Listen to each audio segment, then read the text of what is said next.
Welcome to the funnel effect.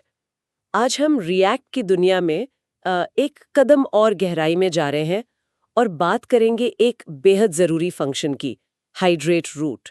हमारे पास इसका official documentation है और आज हम इसी सोर्स मटेरियल को अच्छे से समझेंगे, इसके को कॉन्सेप्ट्स, प्रैक्टिकल यूसेज और हाँ, पोटेंशियल पिटफॉल्स पर भी बात करेंगे। बिल्कुल। हमारा मिशन है इस डॉक्यूमेंटेशन के जरिए हाइड्रेट रूट की अहमियत को समझना कि भाई ये करता क्या है, सर्वर एंडेड एप्लीकेशंस के लिए क्यों इतना क्रिटिकल है और इसे मतलब सही तरीके से इस्तेमाल करने का मतलब क्या है।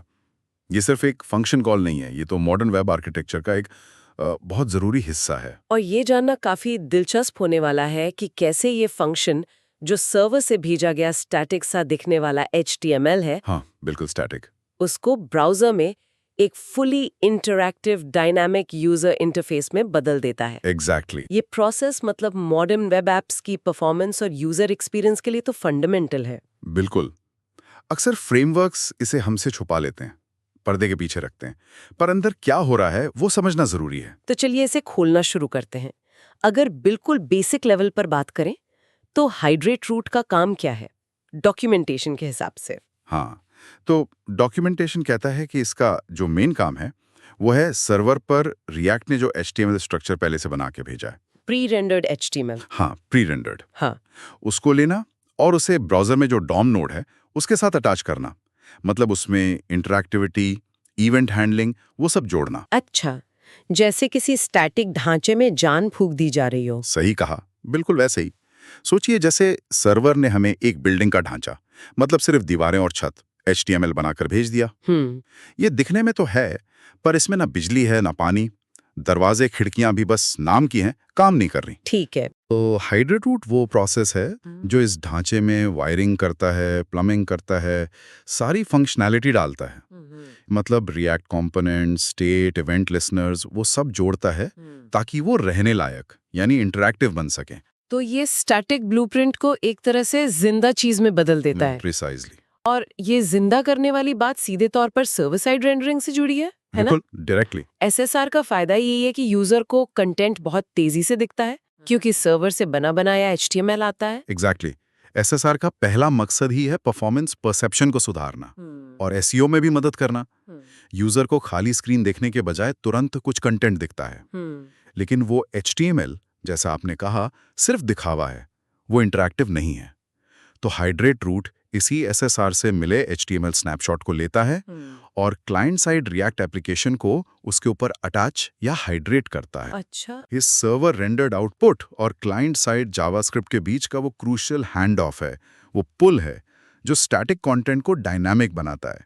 बिना हाइड्रेशन के SSR से मिला HTML बस डेड मार्कअप रह जाएगा, उसमें कुछ चलेगा नहीं। समझ गई। और डॉक्यूमेंटेशन बताता है कि इसे इस्तेमाल करने का सिंटैक्स भी काफी स्ट्रेट फॉरवर्ड है।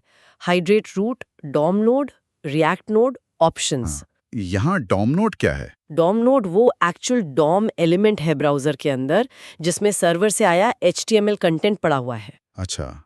आमतौर पर ये document dot element get by root या ऐसा ही कोई सेलेक्टर होता है, वो कंटेनर एलिमेंट जिसके अंदर हमारा रिएक्ट ऐप रेंडर होना है। ठीक है। और रिएक्ट नोड? रिएक्ट नोड आपका रूट रिएक्ट कंपोनेंट है, जैसे ऐप जिसे आप रेंडर करना चाहते हैं।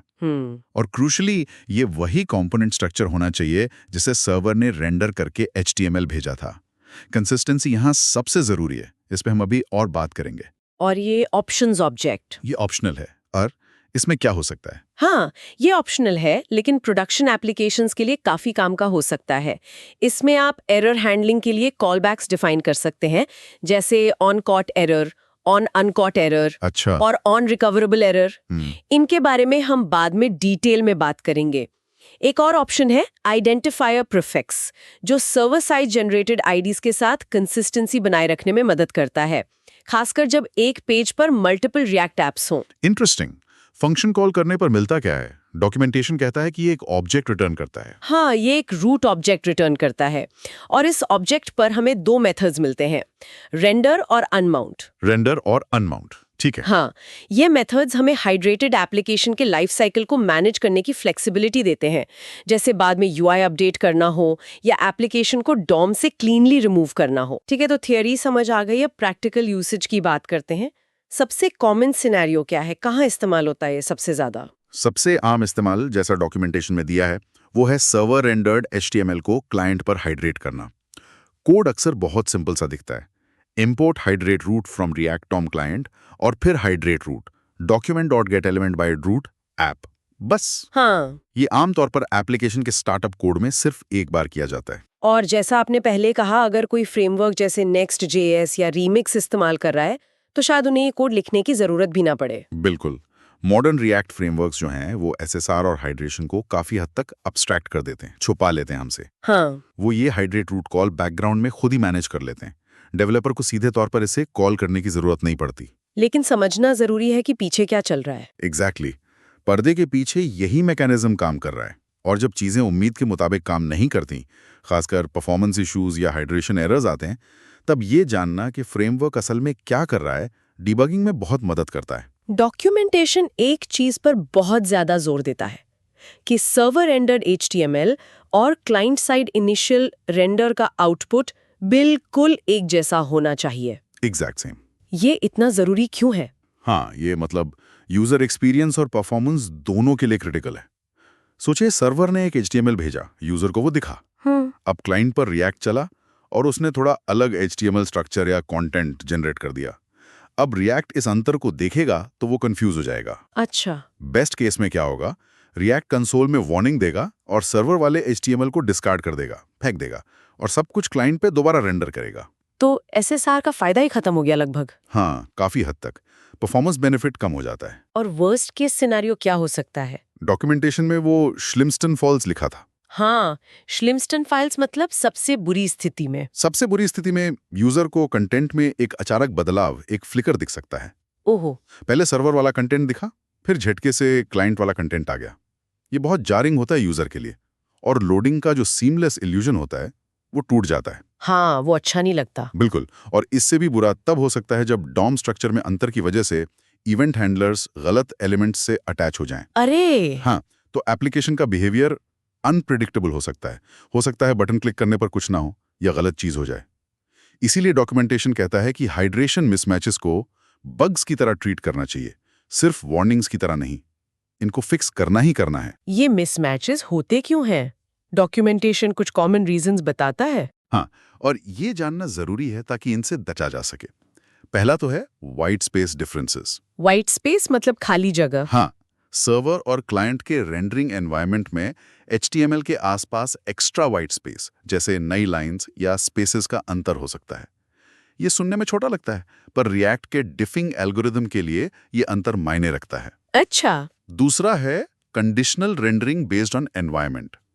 जैसे कोड में टाइप ऑफ विंडो = अनडिफाइंड जैसे चेक्स इस्तेमाल करना। सर्वर पर विंडो ऑब्जेक्ट नहीं होता तो वहां कोड एक तरह से चलेगा, क्लाइंट पर विंडो होता है तो कोड दूसरी तरह से चलेगा, आउटपुट अलग हो गया। समझ गए। तीसरा है ब्राउजर ओनली APIs का इस्तेमाल। क्लाइंट साइड कोड में window.matchmedia या window.innerWidth जैसी ब्राउजर स्पेसिफिक APIs का इस्तेमाल करना, जो सर्वर पर है ही नहीं या अलग वैल्यू देती हैं। और चौथा, डेटा डिस्क्रिपेंसी। सर्वर और क्लाइंट पर रेंडर के समय डेटा का अलग होना। शायद सर्वर ने इनिशियल डेटा फेच किया, पर क्लाइंट पर डेटा अपडेट हो गया हाइड्रेशन से पहले। ये सब वजह हो सकती हैं। डेवलपमेंट मोड में रिएक्ट इन मिसमैचेस के लिए कंसोल में वार्निंग्स देता है, जो काफी हेल्पफुल है। बिल्कुल, और उन वार्निंग्स को गंभीरता से लेना चाहिए। डीबगिंग में वो पहला क्लू होता है। ये अक्सर सटल एनवायरनमेंट डिफरेंसेस की वजह से होते हैं, जिन्हें लोकल डेवलपमेंट में पकड़ना मुश्किल हो सकता है, पर प्रोडक्शन में यूजर एक्सपीरियंस को खराब कर सकते हैं। एक और दिलचस्प बात जो डॉक्यूमेंटेशन मेंशन करता है, आप सिर्फ ऐप के रूट डिव को ही नहीं बल्कि पूरे HTML डॉक्यूमेंट को भी हाइड्रेट कर सकते हैं। पूरे डॉक्यूमेंट को कैसे? इसके लिए डॉल नोड की जगह डॉक्यूमेंट पास करना होता है। Hydrate root document app. ये अप्रोच कुछ एडवांस सिनेरियोज या स्पेसिफिक फ्रेमवर्क आर्किटेक्चर्स में काम आती है। ओके, मान लीजिए मिसमैच हो रहा है लेकिन वो अनअवॉइडेबल है, जैसे सर्वर पर रेंडर हुआ टाइम स्टैम्प और क्लाइंट पर रेंडर होने वाला टाइम स्टैम्प तो अलग होगा ही, वो तो हर सेकंड बदलेगा। ऐसे केसेस के लिए डॉक्यूमेंटेशन क्या कहता है? हाँ, ये अच्छा सवाल है। इसके लिए रिएक्ट एक एस्केप हैच देता है, एक तरीका देता है बचने का। वो है suppress hydration warning is equal to true prop. Suppress hydration warning. हाँ, आप इसे उस स्पेसिफिक एलिमेंट पर लगा सकते हैं जहां आप जानते हैं कि सर्वर और क्लाइंट की कंटेंट या एट्रीब्यूट में अंतर आएगा ही आएगा, और आप रिएक्ट को बताना चाहते हैं कि हाँ, मुझे पता है ये अलग है, वार्निंग मत दिखाओ। अच्छा। उदाहरण के लिए जैसे आपने टाइम स्टैम्प की बात की, span suppress hydration warning is equal to true new date dot to localize time zone span. लेकिन ये कोई सिल्वर बुलेट नहीं है ना? No. मतलब इसे हर जगह इस्तेमाल नहीं कर सकते। डॉक्यूमेंटेशन में कुछ कैवियट्स बताए थे। सही कहा, बिल्कुल सिल्वर बुलेट नहीं है। पहली बात, ये प्रॉप सिर्फ एक लेवल डीप काम करता है, यानी ये सिर्फ उसी एलिमेंट पर वार्निंग सप्रेस करेगा जिस पर ये लगाया गया है, उसके चिल्ड्रन पर नहीं। अच्छा, सिर्फ उसी एलिमेंट पर। हाँ, दूसरी बात, इसे अंधाधुंध इस्तेमाल नहीं करना चाहिए। ये सिर्फ उन केसेस के लिए है जहां अंतर अनअवॉइडेबल है और एक्सपेक्टेड है, जैसे टाइम स्टैम्प्स या यूजर स्पेसिफिक कंटेंट जो सर्वर पे नहीं पता था। ठीक है। तीसरी और बहुत महत्वपूर्ण बात, ये सिर्फ वार्निंग को सप्रेस करता है। टेक्स्ट कंटेंट के मामले में रिएक्ट मिसमैच टेक्स्ट को फिक्स करने की कोशिश नहीं करेगा। वो सर्वर से आए टेक्स्ट कंटेंट को ही रखेगा जब तक कंपोनेंट अपडेट नहीं होता। ये सिर्फ एट्रीब्यूट्स के अंतर को पैच करता है। ओह, तो टेक्स्ट कंटेंट वैसा ही रहेगा जैसा सर्वर से आया था, वार्निंग भले ही न दिखे। हाँ, जब तक कोई स्टेट अपडेट ना हो। तो अगर हमें जानबूझकर सर्वर और क्लाइंट पर कुछ अलग दिखाना ही है और सप्रेस हाइड्रेशन वार्निंग काफी नहीं है या सही अप्रोच नहीं लग रहा, तो क्या करें? कोई और तरीका है? उसके लिए डॉक्यूमेंटेशन एक टेक्निक सुझाता है जिसे टू पास रेंडरिंग कहा जा सकता है। टू पास रेंडरिंग मतलब 2 बार रेंडर करना। हाँ, बिल्कुल। इसका आइडिया यह है कि आप कंपोनेंट को 2 बार रेंडर करते हैं। पहली बार सर्वर जैसा ही, ताकि हाइड्रेशन मिसमैच ना हो, और दूसरी बार हाइड्रेशन के तुरंत बाद क्लाइंट स्पेसिफिक कंटेंट के साथ। ये कैसे इम्प्लीमेंट होता है? कोड में कैसे दिखेगा? आप कंपोनेंट में एक स्टेट वेरिएबल रखते हैं, मान लीजिए इस क्लाइंट, जिसकी इनिशियल वैल्यू फॉल्स होती है। ठीक है, is client equals to false. फिर आप एक यूज इफेक्ट हुक का इस्तेमाल करते हैं। यूज इफेक्ट सिर्फ क्लाइंट पर चलता है ना, और कंपोनेंट माउंट होने के बाद चलता है, यानी हाइड्रेशन कंप्लीट होने के बाद। हाँ। इस यूज इफेक्ट में आप स्टेट को ट्रू सेट कर देते हैं। इस क्लाइंट ट्रू। अच्छा, तो इसका मतलब हुआ पहला रेंडर सर्वर पे और क्लाइंट पर हाइड्रेशन के दौरान इज क्लाइंट फॉल्स है तो कंपोनेंट वो कंटेंट रेंडर करेगा जो सर्वर ने भेजा था, तो मिसमैच नहीं होगा। Exactly, no mismatch. फिर हाइड्रेशन के तुरंत बाद यूज इफेक्ट चलेगा, इज क्लाइंट को ट्रू सेट करेगा। करेक्ट। और स्टेट अपडेट के कारण कंपोनेंट री-रेंडर होगा। अब इज क्लाइंट ट्रू है तो component client specific content render करेगा। प्रिसाइसली। आप अपने रेंडर लॉजिक में ऐसे लिख सकते हैं, div is client dot client only component dot server render placeholder। समझ गई। ये टेक्निक काम तो करती है, लेकिन डॉक्यूमेंटेशन इसके ड्रॉबैक्स के बारे में भी चेतावनी देता है। हाँ, बिल्कुल। ड्रॉबैक से परफॉर्मेंस। परफॉर्मेंस कैसे? क्योंकि कंपोनेंट 2 बार रेंडर होता है, एक बार हाइड्रेशन के लिए और फिर स्टेट अपडेट के बाद री रेंडर। ये प्रोसेस हाइड्रेशन को धीमा कर सकता है। स्लो इंटरनेट कनेक्शंस पर यूजर एक्सपीरियंस पर असर पड़ सकता है। यूजर को पहले सर्वर रेंडर्ड कंटेंट दिखेगा, फिर जावास्क्रिप्ट लोड और एग्जीक्यूट होने के बाद यूआई अचानक बदल सकता है, जो थोड़ा जारिंग लग सकता है। हाँ, वो अचानक बदलना अच्छा नहीं लगेगा। बिल्कुल। इसलिए इसे सोच समझकर इस्तेमाल करना चाहिए, खासकर परफॉर्मेंस क्रिटिकल पार्ट्स में। ठीक है, तो हाइड्रेशन हो गया, मिसमैचेस हैंडल कर लिए। अब अगर हमें हाइड्रेशन के बाद यूआई को अपडेट करना हो तो हमने बात की थी कि हाइड्रेट रूट एक रूट ऑब्जेक्ट रिटर्न करता है जिस पर रेंडर मेथड होता है। क्या ये क्रिएट रूट वाले रेंडर जैसा ही है? हाँ, काफी हद तक वैसा ही है। हाइड्रेशन पूरा होने के बाद आप उस रूट ऑब्जेक्ट पर root.render new react node call करके रिएक्ट कंपोनेंट ट्री को अपडेट कर सकते हैं। अच्छा। अगर आपने कंपोनेंट स्ट्रक्चर ज्यादा नहीं बदला है तो रिएक्ट स्टेट को प्रिजर्व करने की कोशिश करेगा। डॉक्यूमेंटेशन में एक उदाहरण भी है जहां सेट इंटरवल से काउंटर अपडेट किया जा रहा है और साथ में एक इनपुट फील्ड है। रेंडर कॉल होने पर भी इनपुट फील्ड की स्टेट बनी रहती है, वो रीसेट नहीं होती। लेकिन डॉक्यूमेंटेशन ये भी कहता है कि क्रिएट रूट जो क्लाइंट साइड रेंडरिंग के लिए है, के विपरीत हाइड्रेट रूट के बाद रेंडर कॉल करने की जरूरत आमतौर पर कम पड़ती है। ऐसा क्यों? हाँ, क्योंकि हाइड्रेट रूट का मेन पॉइंट ही यही है कि इनिशियल कंटेंट सर्वर से HTML के रूप में आ चुका है। यूआई अपडेट्स आमतौर पर कंपोनेंट के अंदर स्टेट चेंजेस से ट्रिगर होते हैं, जैसे यूज स्टेट, यूज रिड्यूसर या डेटा फेचिंग लाइब्रेरी से। रूट लेवल पर एक्सप्लिसिट रेंडर कॉल की जरूरत कम होती है। तो स्टेट मैनेजमेंट से ही काम चल जाता है ज्यादातर। हाँ, ज्यादातर रेंडर कॉल की जरूरत तब पड़ सकती है जब आप रूट कंपोनेंट को ही बदलना चाहें या किसी नॉन रिएक्ट सिस्टम से इंटीग्रेशन कर रहे हो शायद। यहाँ एक बहुत ज़रूरी वार्निंग है डॉक्यूमेंटेशन में। अगर रूट डॉट रेंडर को हाइड्रेशन प्रोसेस पूरा होने से पहले कॉल कर दिया गया तो क्या होगा? हाँ, ये खतरनाक हो सकता है। बहुत ध्यान रखने वाली बात है ये। अगर हाइड्रेशन चल रहा है और आपने बीच में ही रूट डॉट रेंडर कॉल कर दिया तो रिएक्ट सोचेगा कि आप सर्वर वाले HTML को नहीं चाहते। ओह, वो मौजूदा सर्वर रेंडर डॉम को पूरी तरह से डिस्कार्ड कर देगा, हटा देगा और पूरे रूट को क्लाइंट साइड रेंडरिंग मोड में स्विच कर देगा। अरे बाप रे, तो हाइड्रेशन का सारा फायदा ही खत्म।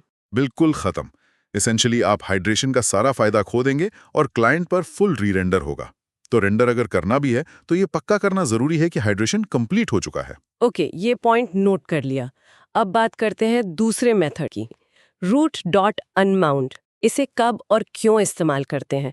डॉक्यूमेंटेशन कहता है कि प्योरली रिएक्ट एप्स में इसकी ज़रूरत कम पड़ती है। हाँ, क्योंकि अगर आपका पूरा पेज रिएक्ट कंट्रोल कर रहा है तो जब यूजर पेज से नेविगेट अवे करता है तो ब्राउजर वैसे ही सब कुछ क्लीन अप कर देता है। अनमाउंट की ज़रूरत तब पड़ती है जब आपका रिएक्ट एप्लीकेशन किसी बड़े नॉन रिएक्ट सिस्टम का हिस्सा हो। जैसे कोई उदाहरण? डॉक्यूमेंटेशन एक क्लासिक एग्जाम्पल देता है। मान लीजिए आपके पास एक लेगेसी सिस्टम है जो jQuery या किसी और लाइब्रेरी से टैब्ड इंटरफेस मैनेज करता है। हाँ, जैसे पुराने डैशबोर्ड्स वगैरह में होता था। बिल्कुल। अब जब यूजर एक टैब से दूसरे पर स्विच करता है तो वो लाइब्रेरी क्या करती है? इनएक्टिव टैब के कंटेंट को डॉम से हटा देती है। अगर उस इनएक्टिव टैब के अंदर एक रिएक्ट एप्लीकेशन हाइड्रेट रूट से बना हुआ चल रहा था तो सिर्फ डॉम से हटा देना काफी नहीं है। रिएक्ट को पता नहीं चलेगा कि उसका कंपोनेंट ट्री अब रेलेवेंट नहीं रहा, वो मेमोरी में चलता रहेगा। अच्छा, तो अनमाउंट कॉल करने से क्या होता है? अनमाउंट कॉल करने से आप रिएक्ट को एक्सप्लिसिटली बताते हैं कि भाई इस रूट नोड के अंदर जो कुछ भी तुमने रेंडर किया था उसे अब क्लीन अप कर दो। ठीक है। रिएक्ट फिर उस रूट के अंदर के सारे कंपोनेंट्स को अनमाउंट करेगा, उनके life cycle methods, component will unmount या use effect clean up functions चलेंगे, इवेंट लिसनर्स हटेंगे, स्टेट क्लियर होगा और रिएक्ट उस डॉम नोड से अपना कनेक्शन तोड़ लेगा। और अगर अनमाउंट कॉल न करें उस jQuery टैब वाले सिनेरियो में तो क्या गड़बड़ होगी? तो मेमोरी लीक्स हो सकते हैं। कंपोनेंट्स अनमाउंट नहीं हुए तो उनके अंदर चल रहे टाइमर्स, नेटवर्क सब्सक्रिप्शंस या इवेंट लिसनर्स बैकग्राउंड में चलते रह सकते हैं, भले ही यूआई डॉम में ना हो। ओह, ये एप्लीकेशन को धीरे धीरे स्लो कर सकते हैं या अनएक्सपेक्टेड बिहेवियर पैदा कर सकते हैं। इसलिए जब रिएक्ट रूट का डॉम नोड किसी बाहरी सिस्टम द्वारा हटाया जा रहा हो तो अनमाउंट कॉल करना क्लीन रिसोर्स मैनेजमेंट के लिए जरूरी है। और डॉक्यूमेंटेशन ये भी साफ करता है कि एक बार अनमाउंट करने के बाद आप उसी रूट पर दोबारा रेंडर कॉल नहीं कर सकते, वो रूट खत्म हो गया। हाँ, वो रूट इफेक्टिवली डिस्ट्रॉयड हो जाता है। चलिए अब एरर हैंडलिंग ऑप्शंस पर वापस आते हैं जो हाइड्रेट रूट के ऑप्शंस ऑब्जेक्ट में पास किए जा सकते हैं। आपने on caught error, on uncaught error और ऑन रिकवरेबल एरर का जिक्र किया था। ये क्या करते हैं, थोड़ा और डिटेल में बताइए। हाँ, ये प्रोडक्शन एप्लीकेशंस में एरर मॉनिटरिंग और रिपोर्टिंग के लिए बहुत यूजफुल है। पहला है ऑन कॉट एरर। जब रेंडरिंग के दौरान कोई एरर होता है और उसे किसी पेरेंट कंपोनेंट के एरर बाउंड्री ने पकड़ लिया है तब ये कॉलबैक ट्रिगर होता है। अच्छा, जब एरर बाउंड्री कैच कर ले। हाँ, इसमें आपको एरर ऑब्जेक्ट और कंपोनेंट स्टैक मिलता है। आप इसे अपनी एरर लॉगिंग सर्विस जैसे सेंट्री या डेटाडॉग पर भेजने के लिए इस्तेमाल कर सकते हैं। ठीक है। दूसरा है ऑन अनकॉट एरर। जब कोई एरर होता है जैसे किसी एरर बाउंड्री ने नहीं पकड़ा या वो रूट लेवल पर ही हो गया, तब ये कॉलबैक कॉल होता है। ये फेटल एरर्स हो सकते हैं। इसमें भी एरर ऑब्जेक्ट और कंपोनेंट स्टैक मिलता है। मतलब जो पकड़े नहीं गए एरर्स। हाँ, अनहैंडल्ड एरर्स। तीसरा है ऑन रिकवरेबल एरर। ये उन एरर्स के लिए है जिनसे रिएक्ट खुद रिकवर कर लेता है, जैसे हाइड्रेशन के दौरान हुई कुछ माइनर इश्यूज जिन्हें रिएक्ट इंटरनली हैंडल कर लेता है, फिक्स कर देता है। अच्छा, जिनसे ऐप क्रैश नहीं होती। हाँ, ये अक्सर नॉन क्रिटिकल होते हैं लेकिन इन्हें लॉग करना डीबगिंग के लिए यूजफुल हो सकता है। पता चलता है कि कुछ गड़बड़ हुई थी, भले ही रिएक्ट ने संभाल लिया। तो ये कॉलबैक्स हमें एप्लीकेशन में होने वाले एरर्स पर ज्यादा कंट्रोल और विजिबिलिटी देते हैं, बजाय इसके कि वो साइलेंटली फेल हों या सिर्फ कंसोल में ही रह जाएं। बिल्कुल। प्रोडक्शन एनवायरनमेंट में रोबस्ट एरर ट्रैकिंग सेटअप करने के लिए ये एसेंशियल हैं। ऑप्शंस में एक और चीज थी, आइडेंटिफाई अ प्रीफिक्स। इसका क्या यूज केस है? आइडेंटिफायर प्रीफिक्स का इस्तेमाल रिएक्ट के यूज आईडी हुक के साथ होता है। यूज आईडी एक्सेसिबिलिटी एट्रीब्यूट्स जैसे एरिया लेबल्ड बाय के लिए यूनिक आईडीज जनरेट करता है। हाँ, एक्सेसिबिलिटी के लिए। अब सोचिए, अगर आपके पेज पर एक से ज्यादा रिएक्ट एप्लीकेशंस चल रहे हैं, मतलब मल्टीपल रूट्स हैं, माइक्रो फ्रंट एंड्स जैसा कुछ। हाँ, या सर्वर कंपोनेंट्स के साथ मल्टीपल आइलैंड्स हो सकते हैं, तो उनके यूज आईडी से जनरेट हुई आईडीज आपस में क्लैश कर सकती हैं, टकरा सकती हैं। अच्छा, आईडी कॉन्फ्लिक्ट हो सकता है। हाँ, तो आइडेंटिफायर प्रीफिक्स हर रूट के लिए एक यूनिक प्रीफिक्स सेट करने देता है। आप हर हाइड्रेट रूट कॉल में एक अलग आइडेंटिफायर प्रीफिक्स दे सकते हैं, जैसे app1-, app2-। रिएक्ट फिर आईडीज को इस प्रीफिक्स के साथ जनरेट करेगा, जैसे app1-r1, app2-r1। इससे कॉन्फ्लिक्ट्स अवॉइड हो जाएंगे। और यहाँ जरूरी बात यह है कि क्लाइंट पर दिया गया प्रीफिक्स सर्वर पर इस्तेमाल हुए प्रीफिक्स से मैच करना चाहिए। हाँ, बिल्कुल मैच करना चाहिए, वरना हाइड्रेशन में फिर से मिसमैच एरर्स आएंगे। कंसिस्टेंसी इज की। आखिर में डॉक्यूमेंटेशन एक आम ट्रबल शूटिंग टिप देता है।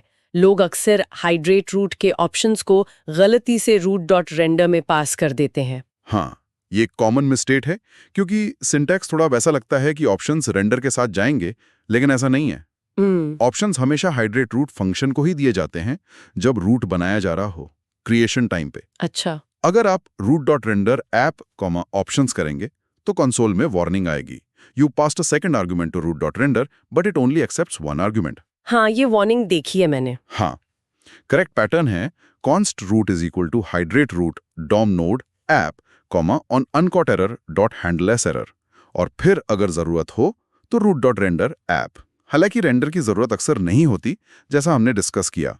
ऑप्शंस रूट क्रिएशन के समय दिए जाते हैं। ठीक है, तो इस पूरी चर्चा का सार क्या निकलता है? What does this all mean? हमने देखा कि हाइड्रेट रूट सिर्फ एक एपीआई कॉल नहीं है, बल्कि ये सर्वर साइड रेंडरिंग को क्लाइंट साइड इंटरैक्टिविटी से जोड़ने वाला वो जरूरी पुल है। बिल्कुल।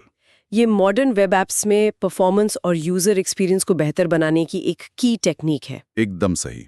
और इसके साथ जुड़ी सबसे बड़ी चुनौती है सर्वर और क्लाइंट के आउटपुट में कंसिस्टेंसी बनाए रखना, वो मिसमैच वाली बात। हाँ, मिसमैचेस ना सिर्फ परफॉर्मेंस को नुकसान पहुंचाते हैं, बल्कि अनएक्सपेक्टेड बग्स भी पैदा कर सकते हैं। हमने देखा कि मिसमैचेस क्यों होते हैं और उन्हें हैंडल करने के तरीके क्या हैं, चाहे वो सप्रेस हाइड्रेशन वार्निंग का सीमित इस्तेमाल हो या फिर 2-pass रेंडरिंग का परफॉर्मेंस ट्रेड ऑफ। एग्जैक्टली। हमने ये भी समझा कि रेंडर मेथड से हाइड्रेटेड रूट को अपडेट किया जा सकता है, हालांकि जरूरत कम पड़ती है, और अनमाउंट मेथड से एप्लीकेशन को क्लीनली शटडाउन करना क्यों जरूरी है, खासकर नॉन रिएक्ट एनवायरनमेंट्स के साथ इंटीग्रेट करते समय। हाँ, रिसोर्स क्लीनअप के लिए और error handling options production readiness के लिए महत्वपूर्ण है।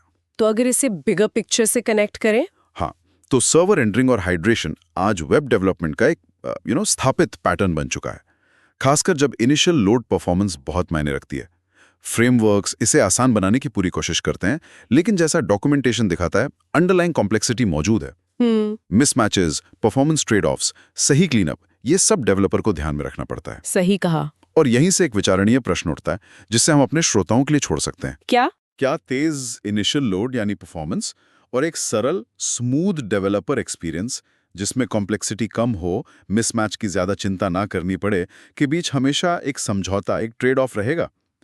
क्या ये ट्रेड ऑफ इनहेरेंट है? अच्छा सवाल है। या क्या हम भविष्य में रिएक्ट या दूसरे फ्रेमवर्क से ऐसी इनोवेशंस की उम्मीद कर सकते हैं जो हाइड्रेशन प्रोसेस को इतना सीमलेस, इतना इनविजिबल बना दें कि ये सारी चिंताएं काफी हद तक खत्म हो जाएं और सर्वर रेंडर्ड ऐप बनाना उतना ही स्ट्रेट फॉरवर्ड हो जाए जितना क्लाइंट ओनली ऐप बनाना? टेक्नोलॉजी इस दिशा में कैसे इवॉल्व होगी, ये देखना वाकई दिलचस्प होगा। बिल्कुल सोचने वाली बात है। Thank you for watching the funnel effect.